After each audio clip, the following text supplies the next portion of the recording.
Welcome to JP news. భారత మాజీ ప్రధాని కాంగ్రెస్ సీనియర్ నేత మన్మోహన్ సింగ్ కన్నుమూశారు. 92 సంవత్సరాల వయసులో గురువారం సాయంత్రం తీవ్ర అస్వస్థతకు గురి అయిన ఆయనను ఢిల్లీ ఎయిమ్స్ అత్యవసర విభాగంలో చేర్చారు. చికిత్స పొందుతూ ఆయన తుది శ్వాస విడిచారు.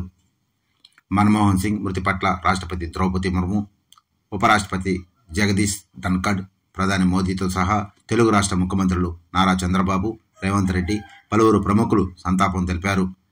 దేశం గొప్ప నేతను కోల్పోయిందని దిగ్భ్రాంతిని వ్యక్తం చేశారు. మన్మోహన్ సింగ్ 1932 సెప్టెంబర్ 26న ఇప్పటి పాక్లోని సెక్వాల్లో జన్మించారు. 2004-2014 వరకు ప్రధానిగా ఆర్థిక సంస్కరణలకు పెద్దపీట వేశారు. నెహ్రూ, ఇందిరా, మోదీ తర్వాత అత్యధిక కాలం దేశ ప్రధానిగా కొనసాగారు. 33 ఏళ్ల పాటు పార్లమెంటు సభ్యుడిగా ఉన్న ఆయన పివి నరసింహారావు హయాంలో ఆర్థిక మంత్రిగా పనిచేశారు. ఆర్థిక శాఖలో సలహాదారుగా, కార్యదర్శిగా, ఆర్బీఐ గవర్నర్గా చేశారు.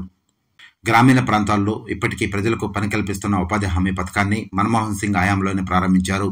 విదేశీ పెట్టుబడులు, ప్రైవేటీకరణ, లైసెన్సింగ్ విధానాలలో మార్పులు, అమెరికాతో అణు ఒప్పందం, జాతీయ గ్రామీణ ఆరోగ్య మిషన్, సమాచార హక్కు చట్టం వంటి కీలక సంస్కరణలకు పునాది వేసిన గొప్ప నేత మన్మోహన్ సింగ్ మృతి దేశానికి తీరని లోటు అంటూ దేశ ప్రజలు తీవ్ర దిగ్భ్రాంతిని వ్యక్తం చేస్తున్నారు.